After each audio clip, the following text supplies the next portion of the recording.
ಸರ್ಕಾರ ಕೆರೆಗಳನ್ನು ಕೊಲ್ಲೋಕೆ ಹೊರಟಿದೆ. ಇದಕ್ಕೆ ಜನ ಮಾತ್ರವಲ್ಲ, ಸ್ವತಃ ಕೆರೆಗಳು ಕೂಡ ವಿರೋಧಿಸ್ತಾ ಇವೆ. ಬಾಗಲಕೋಟೆಯ ಬಲಕುಂದಿಯಲ್ಲಿರುವಂತಹ ಕೆರೆಯೊಂದರ ಕಣ್ಣೀರ ಕಥೆ ಇದು.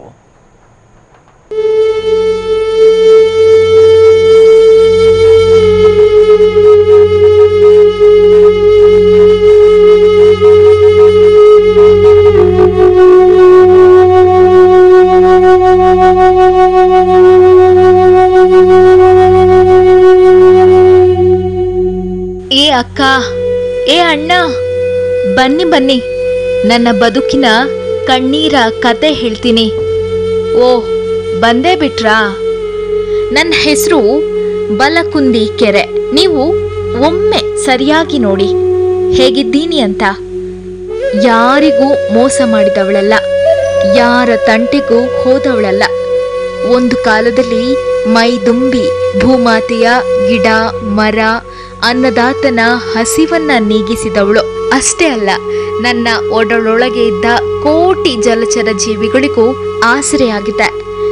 ಆದ್ರೆ ಇವತ್ತು ಯಾರಿಗೂ ಆಶ್ರಯ ನೀಡುವ ಸ್ಥಿತಿಯಲ್ಲಿಲ್ಲ.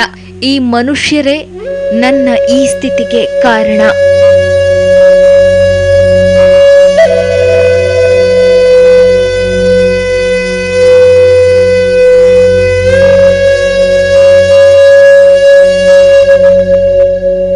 ಬಾಗಲಕೋಟೆ ಜಿಲ್ಲೆ ಹುನಗುಂದ ತಾಲೂಕಿನ ಬಲಕುಂದಿಯಲ್ಲಿರುವ ನನ್ನನ್ನ ಮಾಜಿ ಸಿಎಂ ದಿವಂಗತ ವೀರೇಂದ್ರ ಪಾಟೀಲ್ 1975-76ರಲ್ಲಿ ಲೋಕಕ್ಕೆ ಪರಿಚಯಿಸಿದ್ರು.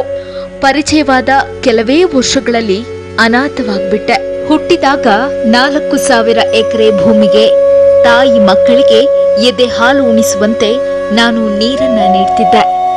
ನನ್ನಿಂದ ಬೆಳೆದ ಪರಿಸರವೆಲ್ಲ ಹಚ್ಚ ಹಸಿರಿನಿಂದ ರಾರಾಜಿಸ್ತಾ ಇತ್ತು. ಸದಾ ಮೈದುಂಬಿ ಇರ್ಬೇಕಾಗಿದ್ದ ನನ್ನ ಒಡಲಲ್ಲೀಗ ಗ್ರಾನೈಟ್ ಕಲ್ಲು ದಿಮ್ಮೆಗಳು ಬೆಟ್ಟದ ಹಾಗೆ ಬಿದ್ದಿವೆ. ಎಲ್ಲಿ ನೋಡಿದ್ರೂ ಕಲ್ಲು ಮಣ್ಣುಗಳ ರಾಶಿ.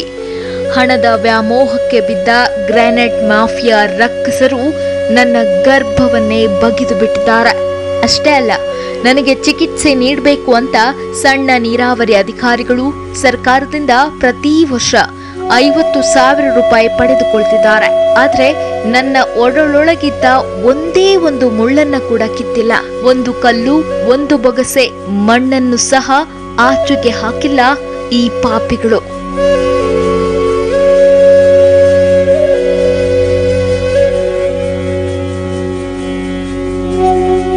ಗ್ರಾಂಟ್ ಅದು ಎಲ್ಲ ಆರ್ಬರ್ ಬಂದು ನೀರು ನಿದ್ರಂಥ ತ್ಯಾಜ್ಯ ವಸ್ತುಗಳನ್ನು ಹಾಕಿರೋದು, ಕಚ್ಚಾ ತ್ಯಾಜ್ಯ ವಸ್ತುಗಳನ್ನು ನೀರು ನಿದ್ರ ಜಾಗದಾಗ ಅದನ್ನು ತೆಗಿಬೇಕು. ಅದನ್ನು ತೆಗೆದು ಹೆಂಗೆ ಕೆರೆ ಪರಿಸ್ಥಿತಿ ಇತ್ತು ಹಂಗೆ ರೀತಿ ಮಾಡಿ ಆ ವಿಸ್ತೀರ್ಣ ಹೆಂಗಿತ್ತು ಆ ವಿಸ್ತೀರ್ಣದಲ್ಲಿ ನೀರು ನಿಂದಿರಬೇಕು.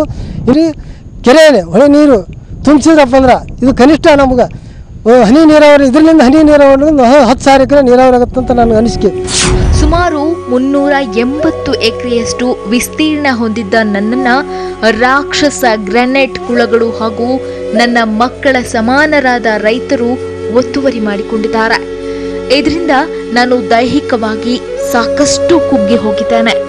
ಹೀಗಾಗಿ ಬಲಕುಂದಿ ಅಂತ ಕರೆಸಿಕೊಳ್ತಾ ಇದ್ದ ನನ್ನ ಬಲ ಈಗ ಕುಂದಿ ಹೋಗಿದೆ. ನನಗೆ 2 ಕೈಗಳಂತಿದ್ದ ಎಡದಂಡೆ ಬಲದಂಡೆ ಇದ್ದು ಇಲ್ಲದಂತಾಗಿದೆ. ಪಾಪ ಮೂಕ ಪ್ರಾಣಿಗಳು. ನನ್ನಲ್ಲಿ ನೀರಿಲ್ಲ ಅಂತ ಗೊತ್ತು, ಆದ್ರೂ ಬಾಯಾರಿ ನನ್ನ ಬಳಿಯೇ ಬರ್ತಾ ಇದ್ದಾರೆ. ಆದ್ರೆ ಅವರ ದಾಹ ನೀಗಿಸುವ ಶಕ್ತಿ ನನ್ನಲ್ಲಿ ಇಲ್ಲವಾಗಿದೆ. ಈ ನಮ್ಮ ಸರ್ಕಾರಕ್ಕೆ ಏನಂದ್ರೆ ನಮ್ಮ ಕುಡಿಯೋ ನೀರು ಕೆರೆ ತುಂಬ ವ್ಯವಸ್ಥೆ ಮಾಡಿಕೊಡ್ರಿ ಸರ್ ಅಂತ ಹೇಳಕತ್ತೀರಿ. ಈಗ 2ನೇ ಹಂತದ ಕೆನಾಲ್ ಲ್ಯಾಂಡ್ ಆಫ್ ಕೆನಾಲ್ ಹೋಗೈತೆ ಸರ್, ಕೊಪ್ಪಳ ಎತ್ತು ನೀರಾವರಿ ಯೋಜನೆ. ಅದಕ್ಕೆ 2 ಗೇಟ್ ವಾಲ್ ಕೊಟ್ಟು ಕಾಶಿ ನಮ್ಮ ಕೆರೆಗೆ ತುಂಬಿಸಿ ಬಿಟ್ರೆ ಅಂದ್ರೆ ವರ್ಷ ತುಂಬ್ತಿರ್ತಂದ್ರೆ ಒಂದು 500-1000 ಎಕರೆ ನೀರಾವರಿ ಆಗತ್ತೆ ಸರ್. ಅವಾಗ ಬಡ ಜನರು ನಾವು ನೀರಾವರಿ ಮಾಡ್ಕೊಂಡು ಹುಡ್ಕೊಂಡು ನಮ್ಮ ಸ್ಥಳದಲ್ಲಿ ಇರ್ತೀವಿ. ಮುಂದೊಂದು ದಿನ ಇತಿಹಾಸ ಸೇರಿ ಬಿಡ್ತೇನೋ ಅನ್ನೋ ಭಯ ಹುಟ್ಟಿದೆ.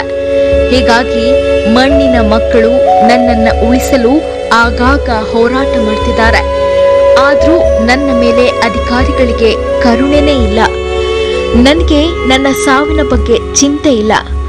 ನಾಳೆ ನಿಮ್ಮ ಪರಿಸ್ಥಿತಿ ಹೇಗಿರುತ್ತೆ ಅನ್ನೋದೇ ನನ್ನ ಆತಂಕ.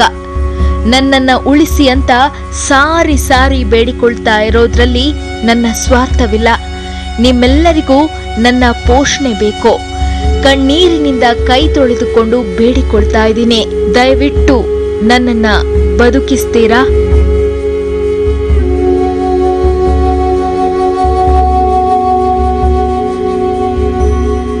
ರವಿ, ಟಿವಿ9, ಬಾಗಲಕೋಟೆ.